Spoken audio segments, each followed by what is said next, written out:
Last but not least, one of my favorites, Supplemental Tablet 15, Secret of Secrets. The path to eternal life is discussed first by receiving power to reveal the God-man. Darkness and light are asserted to be from the same nature, only perceived differently, given the fact that the Creator of all permits both for duality contrast. Light is order and darkness is disorder. We are told that our purpose for being is to transmute the darkness in our incarnation into light. Man is deemed to have a threefold composition, which is a subset of 9 total elements, as above, so below on earth. 4. Physical blood movements facilitate the heart beating. Magnetism traveling through the nerve ganglion pathways is claimed to provide energy for cells and tissues. The akasa flows through subtle energy channels in the body for a complete system. The 3 work in unison, allowing life in the body. The skeletal system is formed from where the akasa subtle energy flows, like an antenna as I have posited. Mastering the elements allows the secret of life in the body, the ba, to be activated, enabling one to choose to relinquish the body only when the mission is accomplished on Earth. Based on the 3 energy body distinctions provided by Drunvalo, chakra, prana, and auric, these 3 fall under physical. Number 5, astral. This energy component has 3 aspects: mediator between the above and the below. B, non-spiritual. Not sure how spirit and energy nature are differentiated. I often use the term spirit and energy interchangeably. The energy field that has the potential to use the Earth portal is the Ba. The Merkaba star tetrahedron field has the key elements cited for this access, the Ba and the Ka. Non-physical, item C. Able to move above and below, which is what we on here on Earth term an out-of-body experience, or Oob. Number 6, mental. The mind also has 3 natures: carrier of the will of the Great One. B, arbiter of cause. C, arbiter of effect. We are told that in addition to these 3 natures is the spiritual self, which is composed of 4 qualities, penetrating all parallel dimensions, worlds within worlds, 9 total. The number 13 is denoted as a mystical number of the Great One, based on the nature of the dimensions appearing as one, separated by the law of time. The number is composed as a summation of the 9 dimensions, 3 natures of man, plus the infinite nature of the source, for a total of 13. Is this why the 13th zodiacal sign has been included, that of Ophiuchus? Also significant is the Mayan Tzolk'in calendar, division of the creation account into 7 days and 6 nights, which totals 13 columns in the representation. Also significant while assigning importance to numbers is the fact that the 9 rows in ascending consciousness is a map to the 9 underworld frequencies according to the Mayans. A final correlation is that Thoth discloses 9 worlds within worlds or parallel dimensions exist. The account continues, stating that we are held in bondage by a frequency vibration alluded to by Drunvalo as a false Merkaba field. Reference 32, page 103. Obviously set up by the Dark Lords. This false field binds the consciousness of mankind to the 3rd dimension. The way out is embedded in us all, which is not stated but implied to be the light-born birthright we received from our genetic archetype, Lord Enki Poseidon himself. We are told during an Oob we are to rise to the outermost limits of the earth plane or 3rd dimensional sphere, discussed more fully in Chapter 12, Reality's Bounds, Spherical Energy Layers. This dimensional boundary limit is discussed by the Oob pioneer Robert Monroe, labeling the accessible boundaries locales 1 through 3, reference 30. Next we are given the Earth Portal activation word separating the 3rd dimension from the Duat, which connects via 15 pathways to a Rulu, ending up in the 6th dimension by inference. Speak ye the word, Dor-e-lil-ah. After a short time your light will be lifted, allowing passage through the space barrier. A time limit of 6 hours is provided to go to Orulu and visit those who occupy the sacred land. There, seeing and knowing the destination of one sun soul at the end of the 3rd dimensional cessation, willed or otherwise, and of the need of an earth suit, energy container. An Oob process is specified in order to leave the body and access the portal out of the prison planet Earth. Lie down and relax the mind and body. Make your intention of leaving the body, focusing on the portal as one's destination. Repeat the thought to be free of the body. Then think of the word La Ilagan, letting it resonate as a sound in your mind. Drifting with the energy vibration, subsequently leaving the body and visualizing the third dimensional energy boundary sphere as the destination where the portal is to be accessed. Enjoy your 6-hour visit in heaven so that you will know your destiny as a light being, a birthright inherited from the creator of all. It is not stated in the tablet, but simply thinking of returning to the body will automatically initiate the end of one's astral voyage. Be sure to write down a transcript of your experience as soon as you're able in order to capture all the details for later analysis. When I was a teenager, the oob process began to happen to me spontaneously, resulting in my fascination for flying like a bird without any aircraft. I had what I thought were just vivid dreams of standing on a railroad tie fence post at a corner position supporting the gate to our farm pasture and barn, turning into the wind and taking off like a bird at will. This went on unidentified as an oob until the age of 17. While attending Point Loma High School in 1982. Professor Dick Englehart offered a mysticism class as part of the humanities requirement, wherein we were asked to keep a diary. An entry in my diary caught his attention concerning an oob that I had recently recorded while living in Ocean Beach, a community near my high school that is famous for its Pier and Newport Avenue hippie scene. Commonly when leaving the body, especially as a newbie, fear limits the duration in this unknown realm, often resulting in very short trips, certainly not 6 hours, more like seconds. On this particular diary entry, I relayed the fear felt when re-entering the body and being fully awake and aware of my otherworldly experience. I found myself unable to speak or move for some time. It was mortifying as no sound could be generated, and my back was in a strange position on a fold-out bed, resting across a metal support bar uncomfortably at the lumbar spine. Dr. Englehart kept me after class to discuss the diary entry about the oob. He noted that it was treated as a recurring event in my life and told me emphatically I needed to read Robert Monroe's book, Journey Out of the Body, reference 30. I found great comfort in the shared experiences and techniques disclosed in the book, knowing that this explained what was happening to me, spawning the zeal for flight.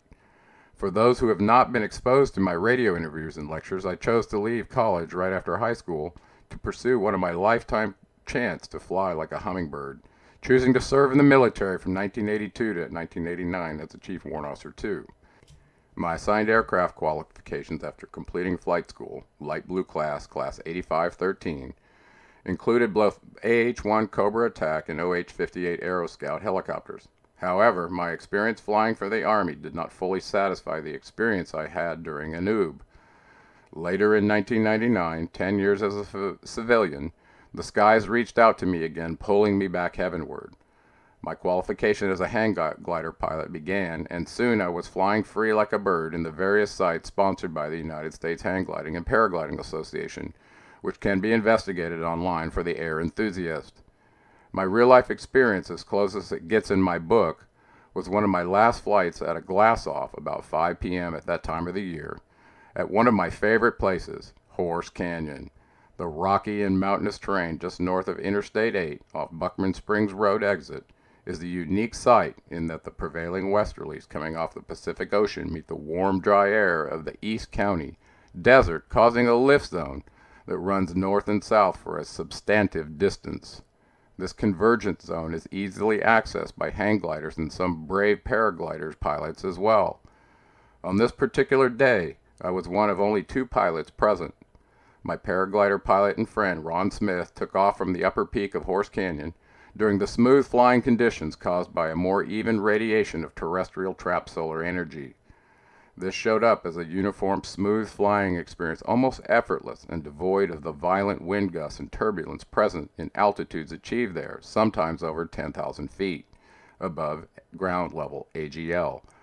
For some reason, to my surprise, given that paragliders can fly in far less wind than hang gliders can, Ron got flushed out and had what we in the business term a sled ride to the landing zone, the LZ. My expectation was that I too would get a sled ride lasting no more than 3 to 5 minutes and begin to break my glider down with Ron after an uneventful attempt at experiencing the wonders of an effortless flight in the beautiful mountains of East County, San Diego. I launched with little to no wind, relying on the ridge lift that I had located and used many times before, envisioning the lifting force of the thermals as a liquid medium that, when striking an object, would have resultant flow vectors and directions. Seeing the terrain using this etheric water model helps anticipate staying ahead of the glider, as decisions must be made rapidly to avert deadly accidents. Following the ridge to my left, remaining in close proximity to the lift envelope created by the 4,000-foot AGL mountain line, my secret serpent friend lay waiting. There is a rock feature called the rattlesnake, used by glider pilots who know Horse Canyon well. This vertically winding rock feature located at the apex of an upward sloping canyon creates an impediment to the thermals drifting with the wind.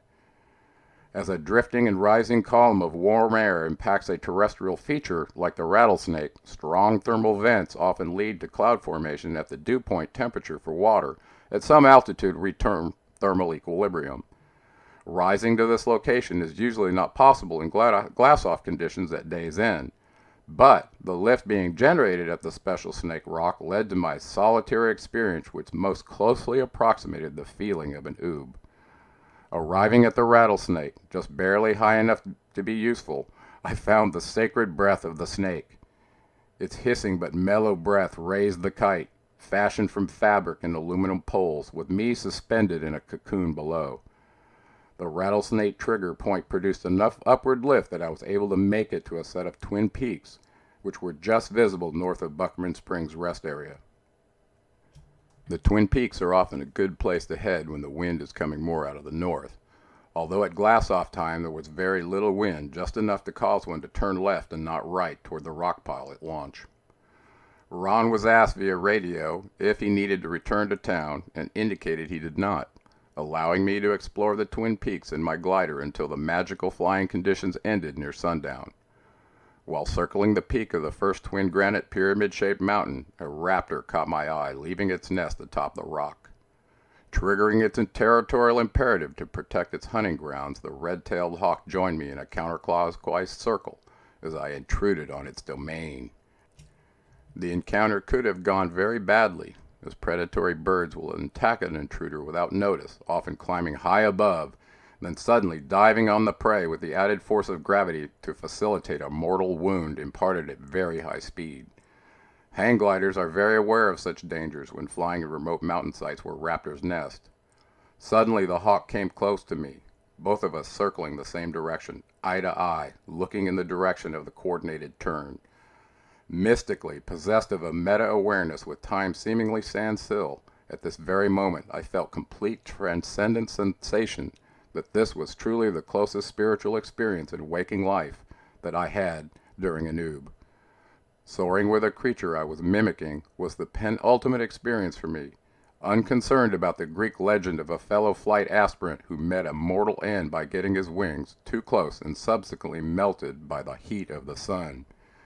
Returning back to Thoth's process after a long-winded story, we're instructed to stand before the gates of the Duat and command the guardians by these words. I am the light, in me is no darkness, free am I of the bondage of night. Open thou the way of the 12 and the 1, so I may pass to the realm of wisdom. Expect the gate guards to refuse you, then say, I am the light, for me are no barriers. Open I command, by the secret of secrets. Edom el Ahim, Sabert Zer Adam. Then, if thy words have been truth of the highest, then the barriers will open for you. The tablet closes with encouragements to win ye the way to me, my children. This is an open invitation only to those that seek his wisdom. Thoth states, I am the key and the way. Does this last statement sound familiar to you, Bible scholars? It should now that you know the AKA list for Thoth also included the person known as Yahashua or Jesus to the Christians. The keys to the kingdom of heaven rest in Thoth's control, which is provided to you here. Now for the actual tablet text. Now ye assemble, my children, waiting to hear the secret of secrets, which shall give ye power to unfold the God-man. Give ye the way to eternal life. Plainly shall I speak of the unveiled mysteries. No dark saying shall I give unto thee. Open thine ears now, my children. Hear and obey the words that I give. First I shall speak of the fetters of darkness, which bind ye in chains to the sphere of the earth.